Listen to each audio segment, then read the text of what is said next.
Welcome to my YouTube channel. Kung bago ka lang sa channel na to at true-blooded Aldab Nation ka, tama po ang channel na pinuntahan mo. Kaya considering na po kitang bagong subscriber. At huwag mong kalimutan pindutin yung bell para lagi po kang updated sa bagong video na ilalabas ko. Salamat po sa iyong pag-click sa channel na to. May hindi ba sabi mo, lahat na ng bagay nasa iyo na, tapos sobrang blessed ka? Eh di, sa'yo na rin ako. Sigurado ka ba? Ano? Sigurado ka ba sa Sigurado mga ka ba? sinasabi mo? Sigurado ka rin ba? Ako sigurado. Ano ulit? Pakiulit? Sigurado Ako ka sigurado.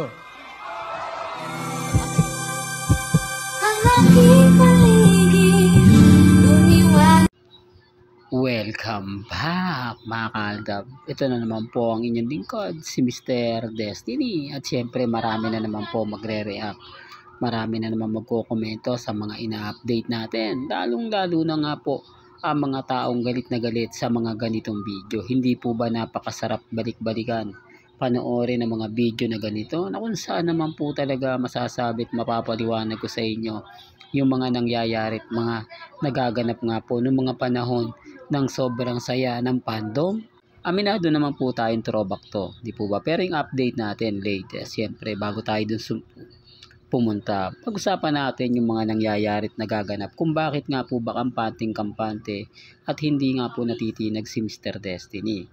Na kahit anong sabihin po nila, kahit anong gawin po nila, never po akong nagpatalo at never po akong nagpadaig. Kaya nga sabi ko sa inyo, may mga bagay-bagay po na relax lang, di po ba? Kampante lang. Malay nyo, bukas sa makalawa, di po ba? Mag-iba na yung takbo ng sitwasyon. Mag-iba na yung mga sinasabing ganito at sinasabi ng ganyan. Di po ba? Kaya nga sabi sa inyo, ako dito po sa channel ni Mr. Destiny, kung ano po yung nababasa ninyo, kung ano po yung napapanood, napapakinggan po ninyo, relax lang, di po ba? Kampante lang. Real talk to mga kaaldab. Kaya nga po yung mga mamis, mga titas, mga senior hanggang ngayon sumusuport at nagmamahal po kay Mr. Destiny kasi kasangga ko po sila. Although yung iba hindi nagko-komento pero tahimik lang po yan. Darating po yung point na tayo po yung wagi at tayo po yung panalo. Well, pauwi na ngayon si Alden Richards. Papunta na ngayon si Richard Polker. So na kung saan nga po talaga maraming kumbaga fans ang nag-aantay. Maraming mga update ang aabangan natin sa pag-uwi ni Alden Richards. So baka sabihin nyo kasama si Catherine ha? O baka sabihin ng iba, hindi. Andyan si Catherine kasama. Hindi po, wala pong Catherine na involved ngayon. Hindi po ba? Yung mga nagpapakalat ng mga issue na yan, desperado lang po yan. Mga inis na inis lang po yan. Hindi po ba? Alam nyo naman po na nagagalit sila kapag nababas ng gusto. Katulad ngayon, wala silang update, kaya gagawa sila ng issue. O katulad ngayon, sino nga po ba yung sasalubong kay Alden Richards? May mga bagay-bagay nga po na single lang si Alden o mag-isa lang darating si Alden. Pustahan tayo, hindi niyang kasabay sina Daddy Bay, hindi niyang kasabay sila Mama Ten. O, alam na, matik na yan kasi may mga kasama po yun. Pansin niyo po ba na bawat yung pag-alis nga lang ni Alden papuntang Amerika, never pong nakasabay sina April, sina Angel, sina Risa. Hindi po ba? Hindi, para lang klaro, para lang po sa kaalaman ng lahat. Ang kasama niya si Liza at si Mama Ten. Oh. Although may mga kanya-kanya tayong pananaw at opinion, alam ko naman po na babasagin nila si Mr. Destiny. Kahit naman po kasi i-post ko, maraming guilty. Kahit anong sabihin ko, maraming affected. Hindi po ba? Kaya nga sabi ko sa inyo, hindi po sila natitinag. Hindi po sila sumusuko at never po sila nagpapatalo. Ganyan po sila katindi. Lalo na nga po kapag ka-update ang pinag-uusapan. Lalo na nga po kung pag si Mr. Destiny ang nagbibigay ng update at nagbibigay ng ganap. Kaya nga po hindi ako nagpapatinag at never po akong nagpapaapekto. Sabi ko nga po sa inyo, dito po sa channel ni Mr. Destiny, napakarami pong update ng gusto nyo pong mapanood at gusto nyo pong mapakinggan. Diba? Sa ngayon, relax lang po ako. Sa ngayon, kampante lang po ako. Diba? Malay nyo, di po ba? Magbago yung sitwasyon. Yung hindi natin inaasahan, biglang darating. Diba? Kaya sa mga mami, sa mga titas na hanggang ngayon sumusuporta at naniniwala po kina Alden Richards at kay Maine Mendoza, maging matatag lang po kayo, maging kampante. Kasi ito na po yung simula. Ito na po yung mga update na kung saan pinapakita na nga po at ipinararamdam na. Galing naman po mismo yan kila Mengay at kay Alden Richards. Di po ba? Alam nyo mga kaaldab, napakarami na pong update ang nababasa naman po ninyo na normal lang yan kay Mr. Destiny, paulit-ulit lang naman yung sinasabi niya, wala namang bago pero yung mga sinasabi ko maraming naapektuhan, kaya nga po sila naiinis at galit na galit kasi kung yung ganun din yung ina-update natin, wala na pong lalapit sa atin, wala na pong mambabash, di po ba?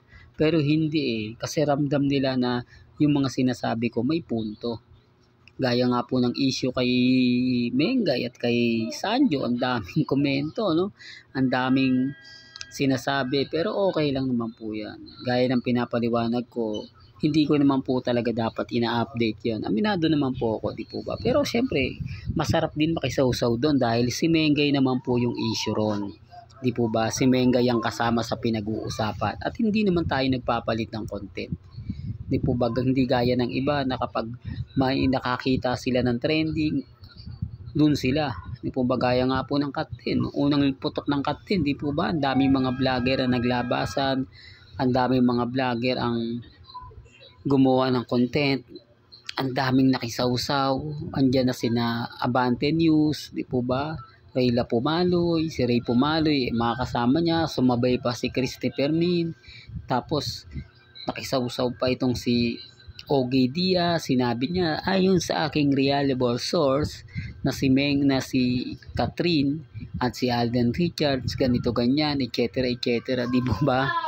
Pero ngayon wala na, tapos na, wala ka nang maririnig, wala ka nang kumbaga makikita, hugas kamay na po sila.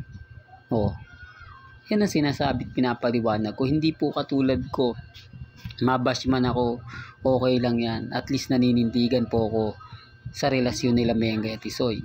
At least kampante ako sa mga sinasabi ko, pahayag ko na hindi ako bibitiw, di po ba? Walang sukuan. Hindi ako maghuhugas kamay gaya po ng iba na kapag alam kong pinag-uusapan, pinagpepiestahan at nagte-trending, dun ako. Di po ba? Ngayon, Barbie Fortesa at yung kapatner niya sa Pulang Araw ngayon, ang pinaka-issue na sinasabi nga po raw, kumbaga, yung tipong hudyat daw po yun, na sila na. Di po ba? Ang dami-dami. Bagay ako, mga kaaldab, hindi ko naman po talaga yan update, hindi ko naman po talaga gamay yan. Pero syempre, kapag trending, ang punto ko rito sa madaling salita, yung mga cut den fans, yun na lang po yung binabalita. For the record lang po, para lang po sa kaalaman ng lahat, para lang po sa mga nag-aantay, wag nyo na pong asahan po ba? Ang aasahan po natin ngayon ang pelikula ng Aldab Nation, ang pagbabalik ni na Alden Richards at syempre ni Maine Paul Gerson. Yan naman po talaga yung gusto nyong marinig. Kung kailan po yan, lagi lang kayong tututo kasi sabi ko sa inyo, nagkakaroon na po ng meeting ang kumpanya ni Alden. Dahil nga po, sabihin na natin kahit nasa ibang bansa yan, may komunikasyon pa rin yan.